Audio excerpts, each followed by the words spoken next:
Beneath the glittering skyline of Dubai, hidden under the shadow of a roaring flyover not far from luxury cars and glass towers, lived 16-year-old Ayesha, the daughter of South Asian migrant workers. Her world wasn't one of malls or high-rises, but of labor camps, shared toilets, and the constant smell of diesel and sweat. While tourists snapped selfies above, Ayesha crouched in the dirt below, chalking out equations on broken tiles and reading books left behind at construction sites. Her parents worked 14-hour shifts, her father at a building site, her mother as a cleaner in a distant villa. There was no money for school, no internet, no AC, only a dream: to become an engineer, to rise from the dust and design buildings she was never allowed to enter. Every day, she sat under the Sheikh Zayed Road flyover with a secondhand science book and the rumble of traffic as her background music.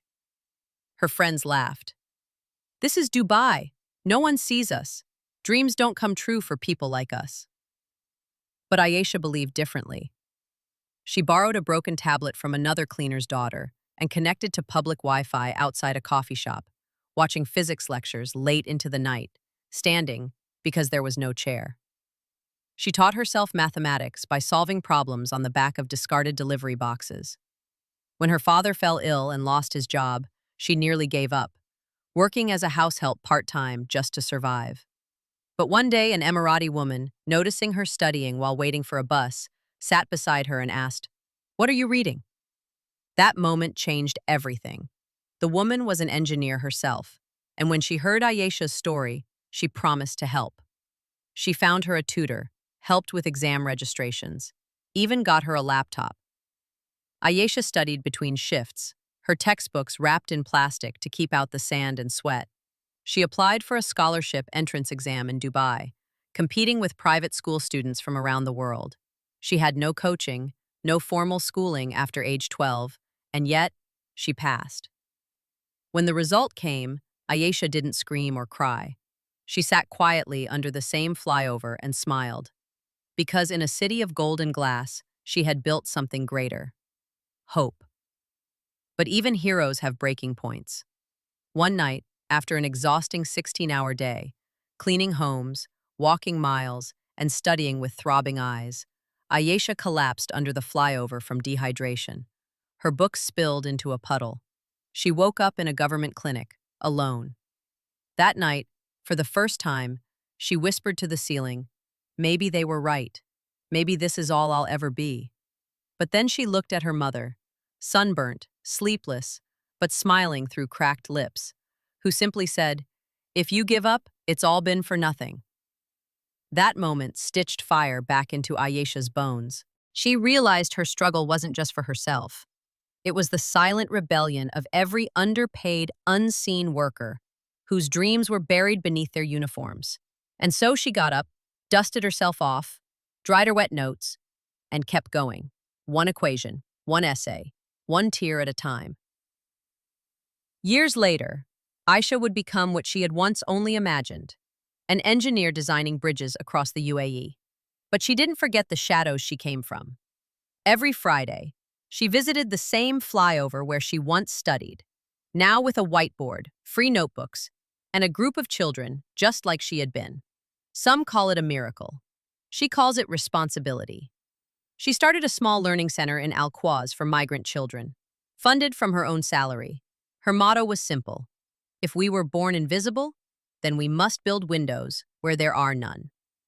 Ayesha's story is not about charity, nor about beating the odds. It's about changing the odds, for herself, for her parents, and for the hundreds like her who still believe, even in silence.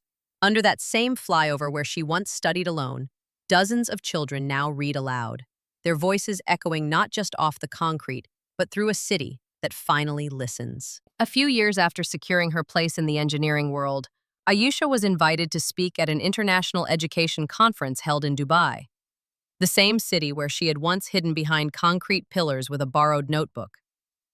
As she stepped onto a grand stage, dressed modestly but carrying the weight of her journey with grace, the audience rose to its feet.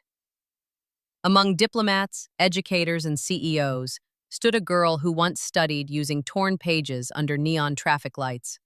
With tears in her eyes and strength in her voice, she spoke not about formulas or exams, but about silence, about the millions of children across the Gulf, across the world, whose voices are never heard, whose dreams dissolve in the heat before they ever reach the sky.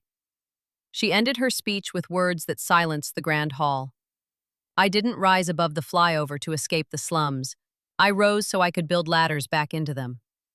Her story was featured in newspapers, podcasts, classrooms. NGOs reached out, government bodies pledged better education access for migrant children. But Ayesha never forgot her roots. Her greatest achievement wasn't the applause. It was when a little girl in the back of the room whispered, "I want to be like her." Ayesha had not just changed her fate, she had become the spark for others to light their own. Years later, long after she had become a respected engineer and educator, Ayesha returned to the same spot beneath the flyover. Not for a speech, not for cameras, but alone. The dust had settled, the traffic still roared above, but the flyover was quiet now. She sat on the same slab of concrete where she had once written equations in the dirt, and from her bag she took out an envelope, yellowed and creased, as if it had traveled through time. Inside was a letter, written to her 16-year-old self. "Dear Ayesha, don't stop.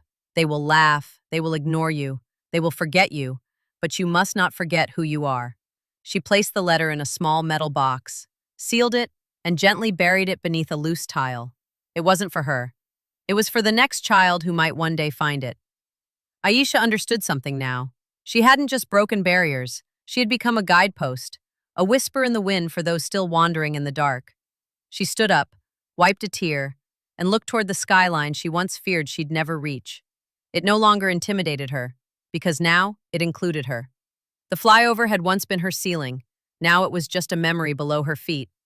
In her silence, she had written a new story, one of fire, faith, and the quiet revolution of a girl who taught herself how to fly from the shadows.